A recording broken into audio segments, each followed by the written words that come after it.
లాగా అది ఎంత బాగా మనం ప్రిపేర్ చేసుకోవచ్చు అనేది చూద్దాము.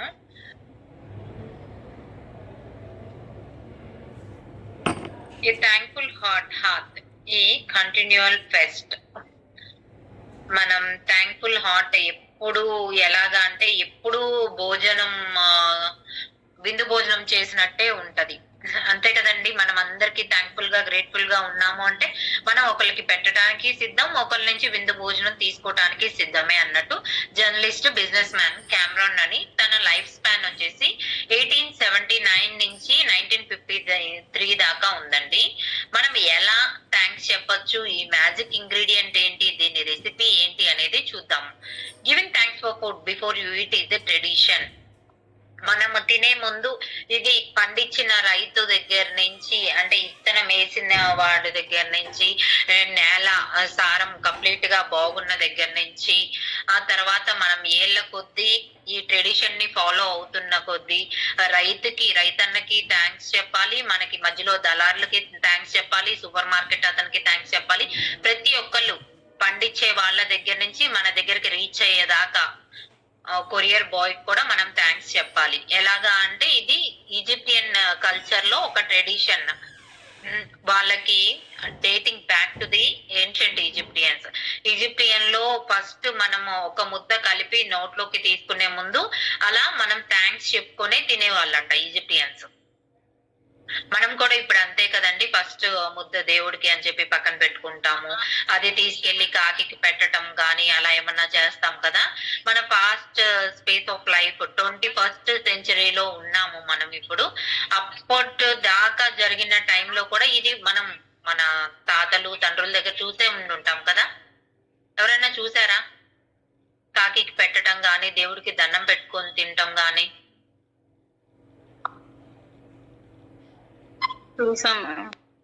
చూసారు కదా. అలాగే మనం థ్యాంక్స్ అనేది మనం కూడా ఇప్పుడు మనం డే టు డే లైఫ్ లో మనము థ్యాంక్స్ చెప్పుకుంటాం కదా. ప్రతి దానికి థ్యాంక్స్ చెప్పడం అనేది ఇంతకు ముందు వచ్చినా రాకపోయినా మనకి ఈ మ్యాజిక్ బుక్ లోకి వచ్చిన దగ్గర నుంచి ఈ ప్రాక్టీస్ అనేది మనం స్టార్ట్ చేసాము. ప్రతి మీల్ కి మనం బ్రేక్ఫాస్ట్ చేసినా, లంచ్ చేసినా, డిన్నర్ చేసినా, ఎవ్రీ మీల్ కి ఈవెన్ సిప్ ఆఫ్ వాటర్ కూడా థ్యాంక్స్ చెప్తూ ఉంటాము. అలాగే మనం బాటిల్ ఆఫ్ వాటర్ పెట్టుకొని దానికి ప్రేయర్ చేసి థ్యాంక్స్ చెప్తూ ఉంటాము. దానికి మనము ఏంటి అంటే ఈ ఇంగ్రీడియంట్ థ్యాంక్ యూ అనే ఇంగ్రీడియంట్ ని, గ్రాటిట్యూడ్ అనే ఇంగ్రీడియంట్ ని యాడ్ చేసేస్తాం మన లైఫ్ టైమ్ లో. అది ఎలాగా సింపుల్ యాక్ట్ ఆఫ్ ఈటింగ్. అది దొరికింది, మనం తింటున్నాము, మనం డబ్బులు పే చేసాం, మనం కొనుక్కున్నాం, మనం ప్రిపేర్ చేసుకున్నాం అనుకోకుండా ఇది మనం కొనుక్కోవటానికి సరిపడా డబ్బులు ఉన్నందుకు థ్యాంక్స్. రైతు ఎంతో చక్కగా ఆర్గానిక్ ఫుడ్ పండించినందుకు థ్యాంక్స్. మనకి ఈ వాటర్ ప్యూరిఫై చేసి ఇచ్చినందుకు థ్యాంక్స్. మనకి ఇదివరకు వెళ్ళి బాయిల దగ్గరికి వెళ్ళి తెచ్చుకునే రోజులు పోయాయి, మనకి ఇంట్లో ట్యాప్ తిప్పేస్తే వచ్చేస్తున్నాయి. ఇలా దొరికినందుకు థ్యాంక్స్ అని చెప్పి ప్రతి దానికి చెప్పుకోవడం మనకి ఒక అలవాటు అయిపోయింది. అలవాటు లేని వాళ్ళు కూడా చిన్నగా ప్రాక్టీస్ చేయండి మనం గ్రేట్ఫుల్ గా థ్యాంక్ఫుల్ గా ఉండటానికి. ఎలాగా అంటే ఒక ఆపర్చునిటీ దొరికింది, ప్రతిదీ మనము దాన్ని అబండెంట్ గా ఇంక్రీజ్ చేయడానికి, మన మ్యాజిక్ లైఫ్ అనేది ఇంకా ఎక్స్పోనెన్షియల్ గా డబల్ అవ్వటానికి అని చెప్పి చెప్తున్నారు. If you think about the time when you are really hungry, మనం నిజంగా ఆకలితో ఉన్నట్టయితే అప్పుడు మనం ఏం చేయాలి అంటే you will remember that you could not think or function normally. మనకి ఆకలి వేస్తే ఫస్ట్ అప్పట్లోంచి ఒక చిన్న సౌండ్ రావటము గాని, కొంచెం నొప్పి అట్లా గాని, మనం బాగా హంగ్రీగా ఉన్న డేని గుర్తు తెచ్చుకోండి. మనం ఎంతో హడావుడ్లో మనం తినలేకపోయినా గాని. ఎవరైనా ఉన్నారా అలాగా? శ్రీలక్ష్మీదేవి, సౌమ్య మ్యామ్ జరుగుంటాయి కదా. అప్పుడు మీ ఫీల్ ఎలా ఉంది?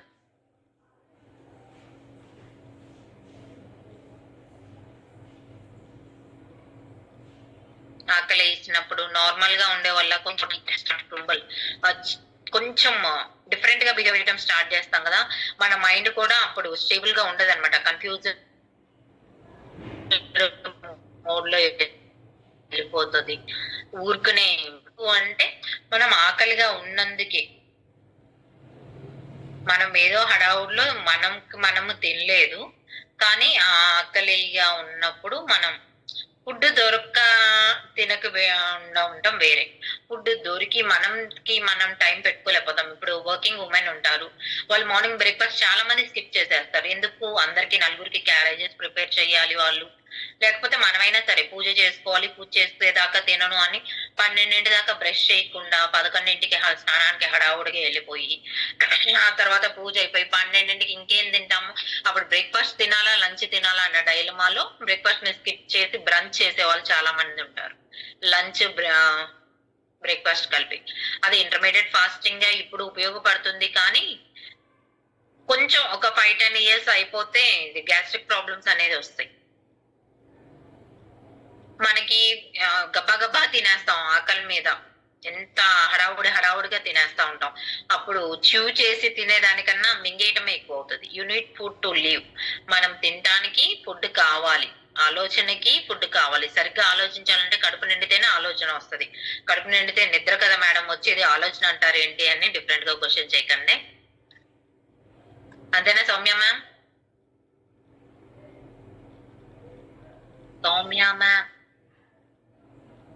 శ్రీలక్ష్మీదేవి, ఫుల్గా భోజనం అయిపోయాక నిద్ర కదా మేడం వచ్చేది. You need food to live, think and feel good. మనం మంచిగా ఉండడానికి ఇది ఫుడ్ కావాలి. And so there is a great deal to be grateful for food. ఇక్కడ మనకి ఒక డీల్ దొరికింది, ఒక ఇంగ్రీడియంట్ దొరికింది. ఏంటి అంటే మనం గ్రేట్ఫుల్ గా థ్యాంక్ఫుల్ గా మనకి దొరికే ప్రతి ఫుడ్ కి ఉండాలి. మనతో పాటు ఒక నలుగురికి భోజనం పెట్టే స్టేజ్ కి మనం వెళ్ళాలి అనుకుంటాం కదా ఎవరైనా సరే. ఎవరు వచ్చినా, ఇప్పుడు గబక్కన ఎవరైనా ఒకళ్ళు ఇద్దరు వచ్చినా వాళ్ళతో మాట్లాడుతూ వండేసి పెట్టగలిగే స్టేజ్కి వెళ్ళాలి. లేకపోతే నా దగ్గర అయితే మినిమం ఒకరికి కంప్లీట్ గా ఫుడ్ ఉంటది, అదే ఇద్దరికి షేర్ చేస్తూ వాళ్ళు కూరన్నం తినే లోపల పెరగనంక రెడీ అయిపోతుంది. అలా ఎప్పుడు ఒకరికి ఉండేటట్టు వండుకోవాలండి, మరీ కొలత వేసి గిరిగీసి వండకూడదు. మన పూర్వీకులు చెప్పిన ప్రకారం అయితే to feel even more gratitude for food. మన ఫుడ్ కి మనం ఎంత గ్రాటిట్యూడ్ గా ఉండాలి అంటే ఒక మొమెంట్ తీసుకోండి, దాని గురించి ఆలోచించండి. మనం ఎంత కాంట్రిబ్యూట్ చేస్తున్నాము మన ఫుడ్ కి, మనము బతకటానికి అనేది. For you to eat fresh fruits and vegetables. మనకి ఫ్రెష్ ఫ్రూట్స్ వెజిటబుల్స్ తినాలి అంటే the growers had to plant. The విత్తనం నాటే వాళ్ళు ముందు విత్తనం నాటాలి కదండి. ఒక పండు రావాలన్నా, ఒక ధాన్యపు గింజ మనకి నాటితేనే దాని నుంచి మొలక వస్తుంది. మొలకొచ్చాక దాని నుంచి ఈనెలు వస్తాయి, ఈనెల నుంచి మళ్ళీ ధాన్యం పండుతుంది. లేదా ఒక ఫ్రూట్, ఒక విత్తనం నాటాలి, అది చెట్టు అవ్వాలి, మొక్క అవ్వాలి, చెట్టు అవ్వాలి, ఆ చెట్టు నుంచి ఫ్రూట్స్ రావాలి. అలాగే వెజిటేబుల్స్ అయినా సేమ్ ప్రాసెస్. మనకి కంటిన్యూస్ వాటరింగ్ చేస్తూ ఉండాలి, దానికి సరిపడా పోషకాలన్నీ ఇస్తూ ఉండాలి, ఎరువులు అనేది వేయాలి. 1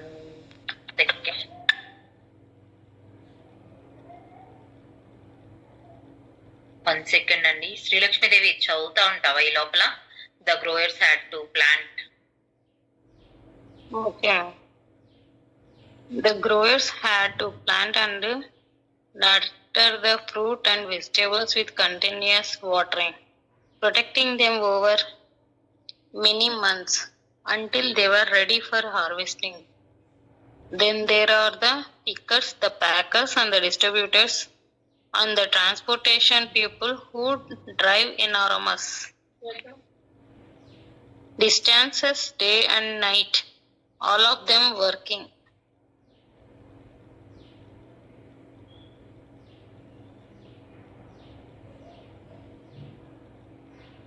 together in perfect harmony to ensure that every fruit and vegetable is delivered fresh to you and is available year round.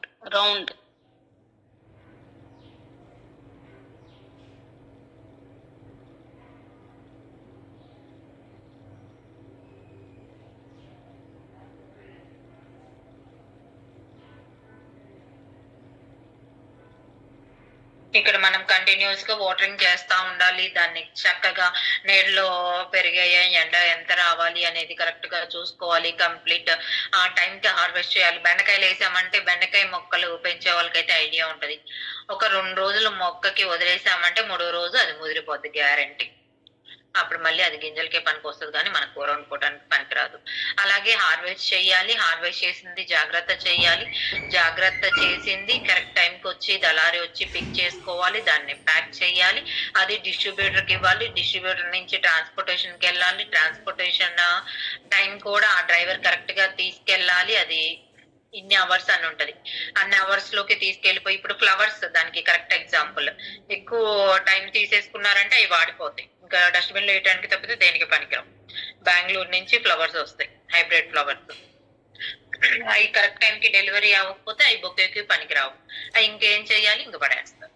Correct time కి డెలివరీ అయితే అది బొకేకి ఉపయోగపడుతుంది. అలా ఫ్రూట్స్ కానీ వెజిటేబుల్స్ కానీ కరెక్ట్ టైం కి డెలివరీ అవ్వాలి. లేకపోతే ఫుడ్, మనకి Swiggy order food correct time కి ఇవ్వాలి. లేకపోతే అది పాడైపోద్ది. అంతే కదండి. మన బిర్యానీ వండేసి 2వ రోజుకి బయటే పెడితే ఉంటదా? ఇదివరకు రోజుల్లో ఉండేది, ఇప్పుడు ఉంటుందా మేడం? రోజు ఉండదండి. ఉండదు కదా. ధనలక్ష్మి గారు జై శ్రీరామ్. అందరికి జై శ్రీరామ్ అండి. సార్ పొద్దున అడిగారు ధనలక్ష్మి గారు ఎక్కడండి అని. రేపు జాయిన్ అవుతానండి. పొద్దున్నే కొంచెం పనులు ఉండటం వల్ల జాయిన్ అవ్వలేకపోతున్నానండి. అదే చెప్పారు. మనకి ఫ్రెష్ గా ఉండాలి అంటే కరెక్ట్ టైం లో డెలివరీ అవ్వాలి. అవి కరెక్ట్ గా కొనుక్కునే వాళ్ళు కూడా టైం కి కొనుక్కోవాలి. అలా లేకపోతే సూపర్ మార్కెట్ లో ఎక్కువ ఫ్రోజన్ అయినా గానీ కుళ్ళిపోతాయి. ఏదైనా దాని లైఫ్ స్పాన్ టైం ఉంటది. మనకి ఇప్పుడు మెడిసిన్ కి ఎక్స్పైరీ ఉంటది. ఎక్స్పైరీ అయిపోయాక వేసుకుంటే వేస్ట్. ఎక్స్పైరీ అవ్వకముందే వేసుకోవాలి. అలాగే మీట్ గ్రోయర్స్, ఒక కోడి కానీ గొర్రె కానీ మేక కానీ పెంచే వాళ్ళు కానీ ఫిషర్మెన్ కానీ డైరీ ఫార్మర్స్, వాళ్ళకి పాలు కరెక్ట్ టైంకి వెళ్ళిపోవాలి. లేకపోతే పాలు ఇరిగిపోతాయి. లేకపోతే కాఫీ చెట్లు, టీ చెట్లు పెంచే వాళ్ళకి కానీ, ఏదైనా ప్యాకేజ్డ్ కంపెనీస్, మన who work tirelessly to produce the food we eat అంటే ఇంకా వాళ్ళకి కంప్లీట్ గా కంటిన్యూస్ గా ఉంటది. ఇప్పుడు పాల కేంద్రం ఐడియా ఉందా అండి? కేంద్రంలో పాలు ఆ ఊర్లో వాళ్ళందరూ తీసుకొచ్చి పోస్తారు. వాటిని కరెక్ట్ టైం కి ఆ కేంద్రం వ్యాన్ వచ్చేసి పెద్ద పెద్ద క్యాన్స్ లోకి ఫిల్ చేసుకొని తీసుకెళ్లిపోద్ది. అది మళ్ళీ ప్రాసెసర్ దగ్గరికి వెళ్ళాలి. ప్రాసెస్ చేసి మళ్ళీ ప్యాకెట్లు చేసి కరెక్ట్ టైం కి వెళ్ళాలి. లేకపోతే పాడైపోతాయి. పాడైపోయిన పాలను ఏం చేస్తారు? పన్నీర్ చేస్తారు, అవును, కోవా చేస్తారు, కళ్ళకండ చేస్తారు, కోవా, కలాకండ్, ఇలాంటి డిఫరెంట్ ఐటమ్స్ వస్తాయి. కాకపోతే వాళ్ళు కరెక్ట్ టైం కి ఉంచుకోవటానికే చూస్తారు. మంచి పాలనే ఇలా ఏదైనా చేస్తారు కానీ పాడు చెయ్యరు పాలని. వాళ్ళు కరెక్ట్ టైం కి తీసుకెళ్లిపోతారు. మా పెద్దనాన్న గారు కేంద్రం దాంట్లో ఉండేవాళ్ళు, ఒంగోలు. అక్కడ నాకు ఐడియా ఉంది సంఘం. ఎప్పుడైనా పొరపాటున ఏమన్నా మిస్టేక్స్ జరిగి క్యాన్లు శుభ్రంగా నీట్ గా కడగకపోయినా ఏమన్నా అయితే ఇరిగిపోతా ఉంటాయండి. క్యాన్ కూడా కంప్లీట్ గా హాట్ వాటర్, ఇంత డిగ్రీ సెంటిగ్రేడ్, సంగమిత్ర వాళ్ళు ఉండేవాళ్ళండి, కంప్లీట్ అంత టెంపరేచర్ లో మెయింటైన్ చేసి హాట్ వాటర్ అయితే కడిగేవాళ్ళు. అదే ఎలా స్ప్రింక్లర్ వచ్చేసి కొట్టేసి అది రొటేట్ చేయడానికి ఒక మిషన్ క్యాన్ ని. చాలా మంచి ప్రాసెసింగ్ అది. నేను చూసేదాన్ని చిన్నప్పుడు, బాగా దగ్గర నుంచి చూసాను. అలా నాకు తెలుసు. కోవా చేయటానికి దీనికి పన్నీర్ కూడా వాళ్ళు ఫ్రెష్ మిల్కే యూజ్ చేస్తారు. ఏది పాలు పాడవకుండానే చూస్తారు. అవునండి. అలాగే మన వరల్డ్ వైడ్ లో ఫుడ్ సప్లయర్స్ కానీ, స్టోర్స్ కి సప్లై చేసే వాళ్ళు కానీ, సూపర్ మార్కెట్ కి, కేవ్స్ కి, ఎయిర్పోర్ట్స్, ఏరోప్లైన్స్ లో కూడా ఫుడ్ సప్లై చేస్తారు కదండి. ఈ టైం కి అక్కడ ఎయిర్పోర్ట్ లో ప్యాక్ చేసేసి పెట్టుకుంటారు వాళ్ళు. అక్కడ ఫ్రోజన్ లో పెట్టుకొని దాన్ని ఓవెన్ ఉంటది అక్కడ ఫ్లైట్ లో, దాన్ని ఆ టైం కి అలా హీట్ చేసి, జస్ట్ మరి పొగలు వచ్చే హీట్ ఏం చేయరండి, అలా హీట్ చేసి అలా ఇచ్చేస్తారు. స్కూల్స్ కానీ, స్కూల్లో ఇప్పుడు క్యాంటీన్ మెయింటైన్ చేస్తూ ఉంటారు. మా పిల్లలు ఎప్పుడైనా ఇంట్లో ఫుడ్ పెట్టకపోతే స్కూల్లో తింటారు. లేకపోతే డైలీ ఎవ్రీ వీక్ సాటర్డేస్ అక్కడ తింటాము. పన్నీర్ కర్రీ, రోటీ ఉండదు. ఇంట్లో చేసేది చేస్తూ ఉన్నా గానీ వాళ్ళకి వాళ్ళ ఫ్రెండ్స్ తో ఎంజాయ్ చేయాలి. హాస్పిటల్స్ లో కూడా, హాస్పిటల్స్ లో ఇప్పుడు ఉంటది కదండి క్యాంటీన్, వాళ్ళు పేషెంట్స్ కి ఫుడ్ వాళ్ళే ఇస్తున్నారు. మల్టీ స్పెషాలిటీ హాస్పిటల్స్ లో ఐడియా ఉంటది కదా, అవునండి. ఇంత ప్రోటీన్ ఇంటేక్ ఉండాలి, ఇంతే కార్బోహైడ్రేట్ ఉండాలి, ఇంత మీట్ లెవెల్ ఉండాలి. అవునండి, డెలివరీస్ అయిన వాళ్ళందరికీ ఫుడ్ అక్కడే ఇస్తారు. డెలివరీ అయిన వాళ్ళు కానీ ఇప్పుడు మల్టీ స్పెషాలిటీ హాస్పిటల్స్ లో ఆల్మోస్ట్ ఇంకా పేషెంట్ కి వాళ్ళే ఇచ్చేస్తారు. పక్కన వాళ్ళకి కూడా కావాలి అనుకుంటే మనం ఆర్డర్ పెట్టుకోవచ్చు. అవునండి. ఎవ్రీ హోమ్, ఏనికైనా సరే ప్రతి ఒక్కళ్ళ ఇంట్లో ఫుడ్ అనేది ఉంటది కదండి. ఈ ప్లానెట్ లో, ఎర్త్ అనే ప్లానెట్ లో మనం చూస్తున్నాం కదా, అవును. ప్రతి ఒక్కళ్ళ ఇంట్లో ఫుడ్ ఉంటది. ఆ ఫుడ్ దొరికిన దానికి మనం థ్యాంక్ఫుల్ గా, గ్రేట్ఫుల్ గా ఉండాలి. మనకి ఫుడ్ అనేది ఒక గొప్ప గిఫ్ట్, నేచర్ నుంచి వచ్చిన గొప్ప గిఫ్ట్. అవునా? లేకపోతే ఆకలిస్తే మనం ఏం చేసేవాళ్ళం? ఈ ఫుడ్ అనేది లేదు. ఒక గంట అటు ఇటు లేట్ అయితేనే ఆగలేదు, దేవుడా ఫుడ్ ఎప్పుడు వస్తుందని చూస్తాం. ఇప్పుడు పూజలప్పుడే మనకి హడావుడి పూజలు, తాంబూలాలు ఇచ్చుకునే లోపలే మనకి ఇంకా మిషన్ కుట్టేస్తా ఉంటది అనమాట. అవునండి. ఇంకెన్సేపు మనం ఎక్కడికైనా వెళ్ళినప్పుడు మన పిల్లలు కూడా బాగా ఉంటారు. ఇంట్లో పెడతాను వెంట పడుతున్నా తినరు. బయటికి వెళ్ళినప్పుడు ఇంకెంతసేపు మమ్మీ ఆకలేస్తుంటే అంట, తినే పని పెద్దలకు కూడా చెల్లరనమాట. అలాగే మనము ఎందుకు ఇది థ్యాంక్ఫుల్ గా ఉండాలంటే, because there would be nothing for us to eat if nature did not supply us with the soil, nutrients and water to grow food. మన ఇసుక సారవంతం అయితేనే కదండి. అదే తౌడు భూములు అని ఎవరైనా విన్నారా? ధాన్యం దగ్గర సౌడు వచ్చేస్తది, తెల్లగా వచ్చేస్తది. ఇక్కడ పంట పండదు, పండినా గానీ ఇక్కడ వచ్చినంత నీళ్ళు అక్కడ రాదు. అలాగే సౌడు భూములు కాకుండా మనకి చక్కగా పండే పొలాలను ఇచ్చారు, సరిపడా వాటర్ పంట కాలువలు ఎంచక్కగా ఉంటున్నాయి. లేకపోతే ఇంజిన్ వేసుకొని, మోటార్ వేసుకొని చక్కగా నీళ్లు తెచ్చుకుంటున్నాం. ఎంతో సారవంతంగా ఇప్పుడు మనం పండించుకుంటున్నాం. ఇప్పుడు ధనలక్ష్మి గారు, భవాని గారు మంచి ఎగ్జాంపుల్ మనకి. వీళ్ళిద్దరు దగ్గరుండి చేయిస్తారు కాబట్టి, లలిత, రహిత, మనందరం చిన్నప్పుడు ఎప్పుడొకప్పుడు పొలాలు చూసే ఉంటాము, మన పేరెంట్స్ తో వెళ్ళే ఉంటాము. నాకు తెలుసు ధాన్యం ఎలా పండిస్తారు. ఇంట్లో మా మదర్ కూరగాయలు అది పండిస్తారు, ఫ్లవర్స్ మొక్కలు వేస్తారు అన్ని. దాని ఈల్డ్ ఎన్నాళ్ళకి వస్తుంది, మొలకి ఎంత టైంకి వస్తుంది. ఒడ్లు ఉన్న వాళ్ళకి అటుకులు ఐడియా ఉందా? అటుకుల కోసం పెట్టేసి వాటిని తీసుకెళ్లి ఒక పెద్ద బాండిలో అరిసెల కోసం ఎన్ని రోజులు నానబెడతారు, ఇలాంటివన్నీ చూసాం కదా. ఇవన్నీ మనకి గొప్ప గిఫ్టే. ఎందుకు? నేల సారవంతంగా ఉంది కాబట్టే మనకి ఫుడ్ అనేది పండుతుంది. కొన్ని నీళ్లు లేకుండా పండే కూడా ఉంటాయి, అంటే కంటిన్యూస్ వాటర్ అక్కర్లేదు. ఎలాగా ఈ రాగులు, మినుములు ఇట్లాంటి వాటికి కంటిన్యూస్ వాటర్ అక్కర్లేదు కదా. అవునండి, శనగలు, జొన్నలు మంచిగా పండుతాయి. పొలాలకి పెద్దగా వాటర్ ఉన్నాయి. ఇసుక పొలాల్లో పండే వాటికి మాకు రెండు ఉన్నాయి, ఇసుక పొలాలు ఉన్నాయి, వరి పొలాలు. మెట్ట మాగాని రెండు ఉన్నాయి. రెండింటి డిఫరెన్స్ తెలుసు అనమాట. బీచ్ దగ్గరలో ఉండేవి ఇసుక పొలాలు ఉంటాయి, వాటికి ఈ మినుములు, జొన్నలు ఇలాంటివన్నీ పండిస్తూ ఉంటారు. వాటికి పెద్ద వాటర్ అక్కర్లేదు, వేసేటప్పుడు కొంచెం చల్ల టైంలో కార్తీక మాసంలో అట్లా వేసేస్తారు. ఆ చల్లదనానికి మంచుకే వచ్చేస్తాయి అన్నమాట చక్కగా. స్ప్రింక్లర్ అట్లా పెట్టుకుంటారు కానీ పెద్దగా ఇలా పంట కాలం నుంచి కంటిన్యూస్ వాటర్ ఉండి పండే కాదు.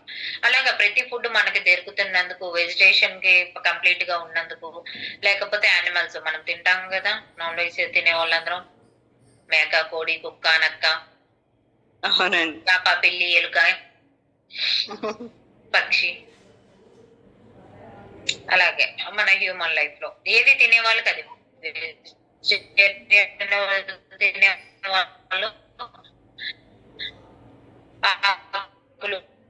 మేకలు,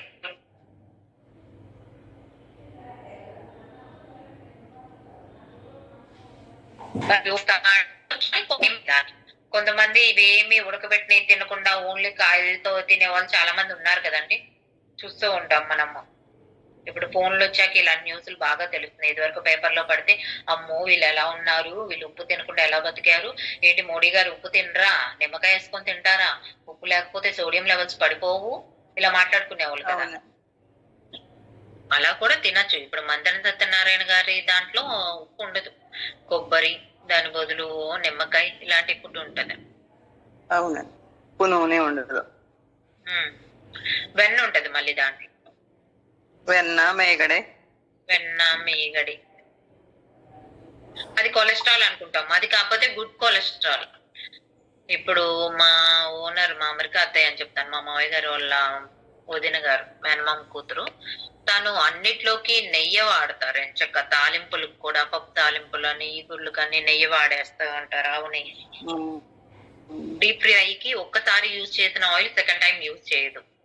మనమైనా దాన్ని మళ్ళీ పోపుకు వాడతాం అనుకుంటాం కదా, ఒక్కసారి హీట్ చేశారు అంటే ఇంకా దాన్ని నెక్స్ట్ పడేయటమే, అవును. జిప్ వేసేసి ట్రాష్ అవుట్ చేసేస్తారు.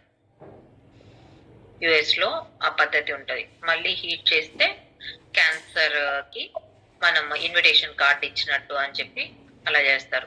మనకి వాటర్ దొరకకుండా, ఫుడ్ దొరకకుండా, ఈ వెజిటేషన్ యానిమల్స్ దొరకకుండా ఉంటే మన లైఫ్ ఎలా ఉంటుందో ఒక్కసారి ఊహించుకోండి. మనకి వాటర్ వండుకోవటానికి వాడుతున్నాము, తాగటానికి వాడుతున్నాము, మనం గార్డెనింగ్ కి వాడుతున్నాము, మన వాష్రూమ్స్ లో వాడుతున్నాము, వెహికల్స్ క్లీనింగ్ కి వాడుతున్నాము, హాస్పిటల్స్ లో వాడుతున్నాము, ఫ్యూయల్ ఫిల్ చేసే దగ్గర.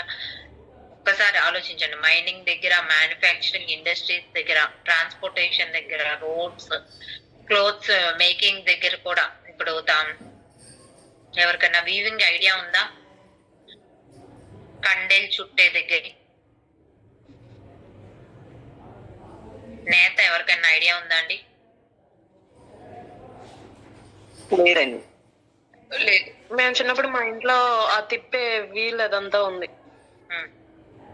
రాట్నం అంటారు దాన్ని.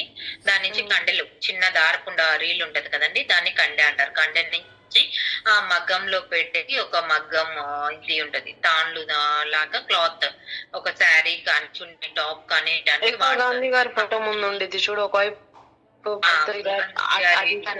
రాట్నం ఉంటది.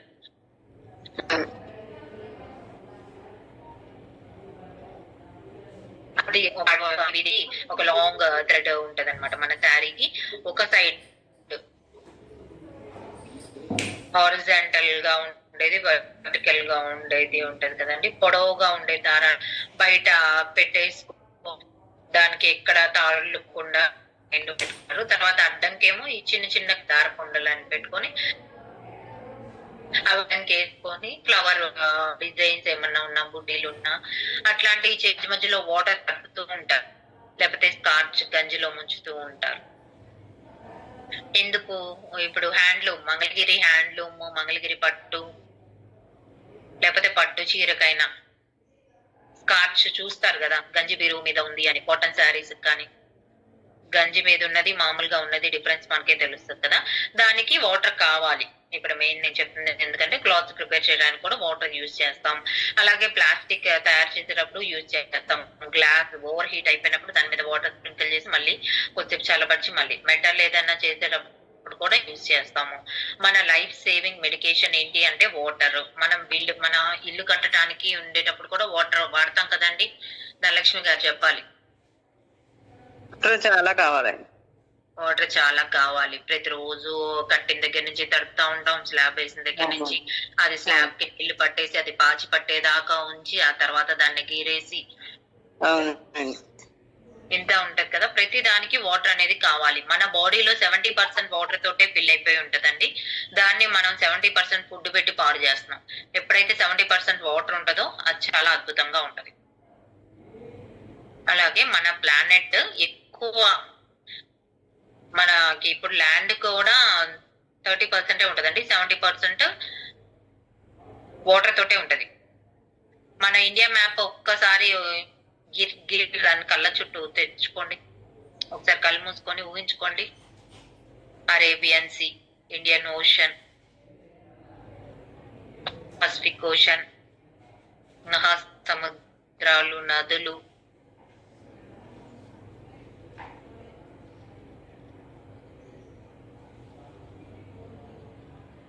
గుర్తొచ్చినాయి ఎవరికైనా? కృష్ణకాయలు పేరెంట్స్ అయితే ఇంకా బాగా గుర్తుంటది. మేడమ్స్ గుర్తొచ్చినాయా? ఏంటి ఇండియా మ్యాప్ గుర్తొచ్చిందా? చదువుకున్నామా స్పెషల్లో చిన్నప్పుడు? ఉంది. దాని చుట్టూ వాటర్ ఉందా? మనకి ఎక్కువ ఉంటది, ఆంధ్రాకి కింద సైడ్ చుట్టూ వాటరే ఉంటది. ఇండియన్ ఓషన్ ఉంటది, బే ఆఫ్ బెంగాల్ ఉంటది, అరేబియన్ సీ ఉంటది. ద్వీపకల్పం అట్లా అంటారు. అలాగే ఈ తెరీస్ ఆ వాటర్ అనేది మనకి చాలా ఉపయోగాలు ఉన్నాయి. Water water water glorious water, precious water మధ్యలో మనం బతుకుతూ ఉన్నాము. అలా ఉంటేనే మనకి ప్రశాంతత. ఇప్పుడు వర్షం వచ్చిందని వర్షాన్ని తిట్టుకోవద్దండి. వర్షం లేక చాలా పంట పొలాలు బీడు అయిపోతూ ఉన్నాయి. మనం ఎంత ఎండనైనా భరిస్తాం కానీ చినుకు వానని భరించలేమంటాం. ఆ చినుకు వాన కోసం అన్ని యాగాలు చేస్తారు, అన్ని పూజలు చేస్తారు. If there is a magic on this planet it is contained in water. ఇక్కడ ఒక మ్యాజిక్ ఉంది ఈ ప్లానెట్ లో. ఎప్పుడు అంటే అది వాటర్ మధ్యలో ఉన్నప్పుడు ఎంతో మంచి మ్యాజిక్ అనేది ఉంది అని లోరెన్ ఎస్లీ గారు చెప్పారు. 1907 నుంచి 1977 వరకు తన లైఫ్ స్పాన్ అండి. తను anthropologist and natural science writer. Natural science గురించి రాశారంట. ఇదంతా ఎందుకు అంటే మనం మ్యాజిక్ ఇంగ్రీడియంట్ టాపిక్ దగ్గర ఉన్నామండి. ఆ ఇంగ్రీడియంట్ కి మనం థ్యాంక్ యూ చెప్పడం కోసం ఈ అన్ని where we would be without food and water. Food water రెండు లేవు, ఉట్టి గాలి ఉంది. ఎన్నాళ్ళు బతకగలం మేడం? కొద్ది రోజులు బతుకుతాం.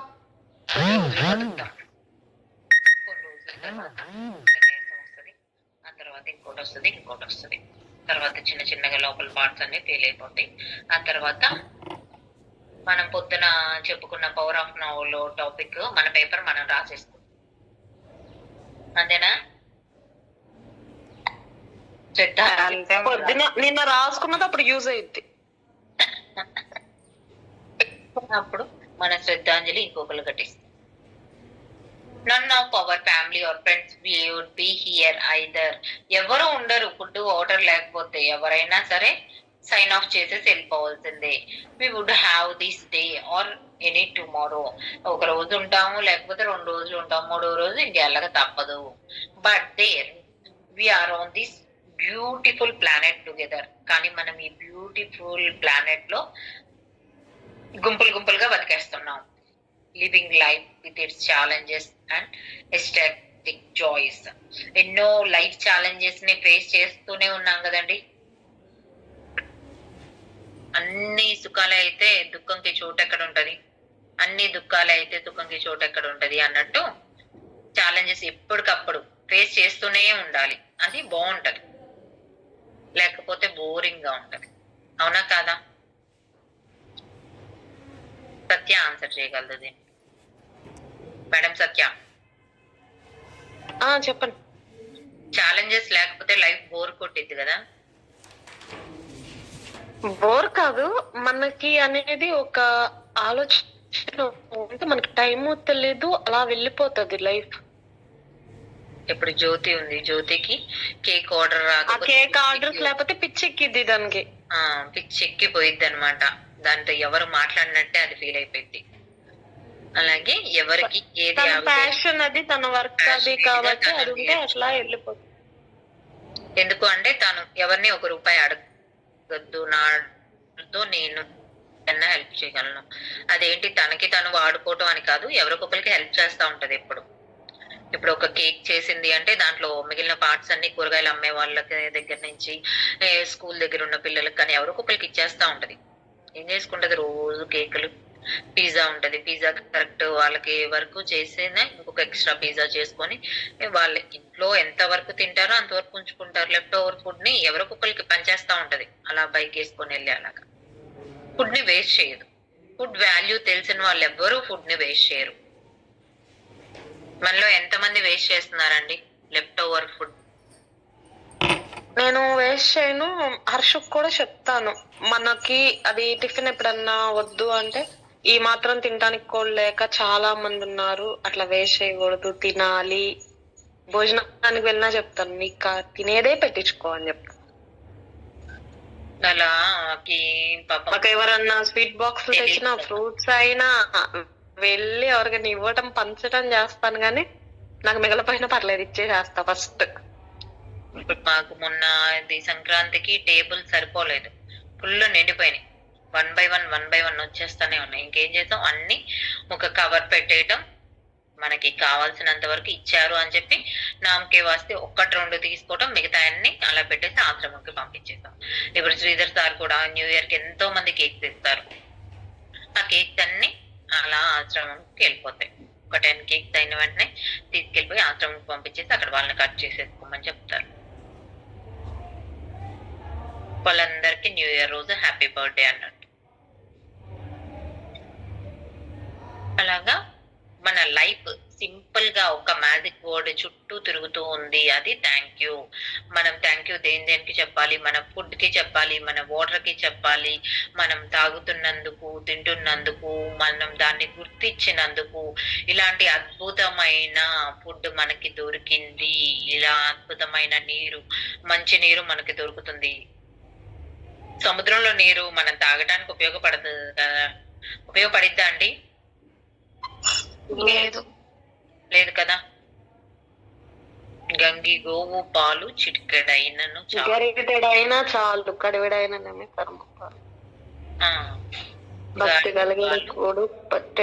కడివెడ ఇచ్చినా గానీ వేస్ట్.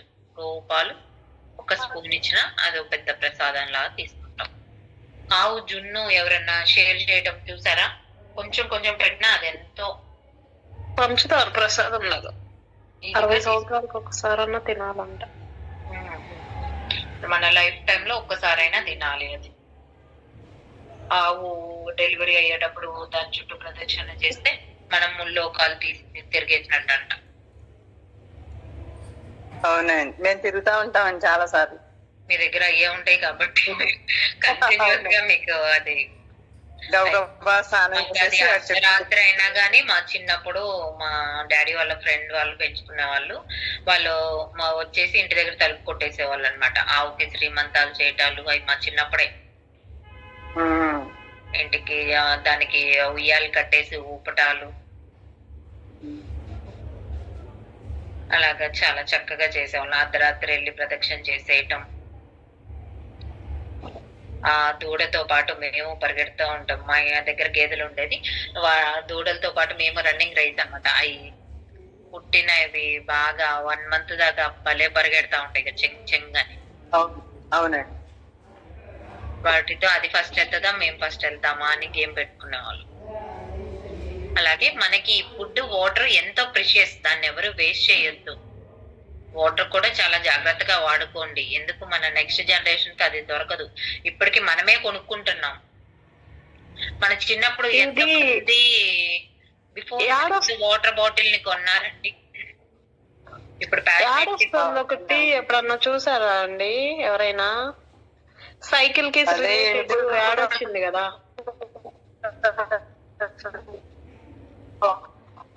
ఎవరిదో స్ట్రక్ అవుతుంది. ధనలక్ష్మి గారా సత్యానా? ధనలక్ష్మి గారే. ఇప్పుడు మనకి యాడ్ ఒకటి వచ్చింది, దేని గురించి అండి? సైకిల్ గురించి. ఒక చిన్న బాబు సిగ్నల్ దగ్గర ఆయిల్ వేస్ట్ చేస్తున్నారు, నెక్స్ట్ తరానికి మాకుండదు.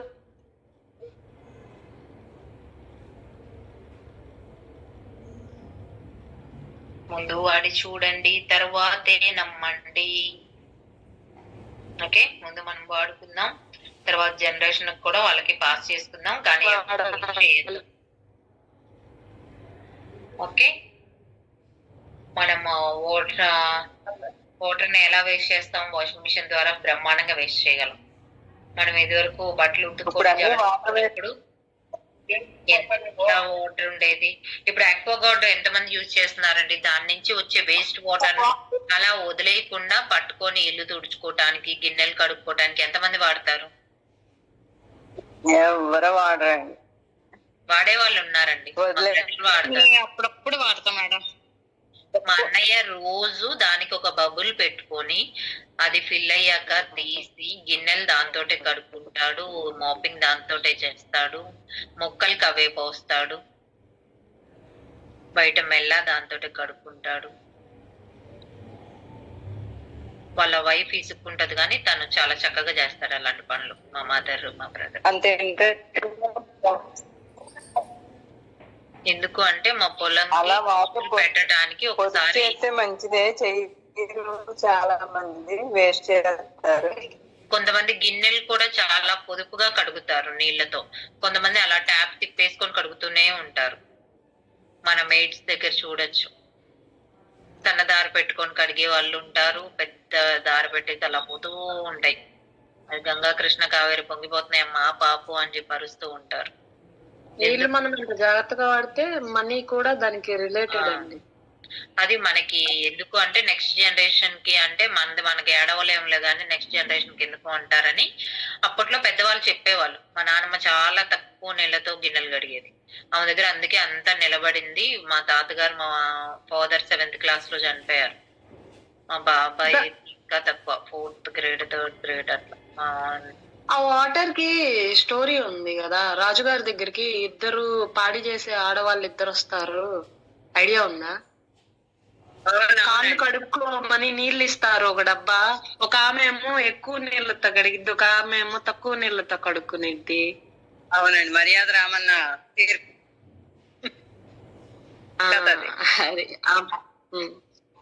అది వాళ్ళు అలా వాళ్ళు చేసే పనులను బట్టి వాళ్ళు కాళ్ళు కడుక్కుంటానికి నీళ్లు పొదుపు చేశారా వేస్ట్ చేశారా అన్న దాన్ని బట్టి తీర్పులు చెప్పేవారు.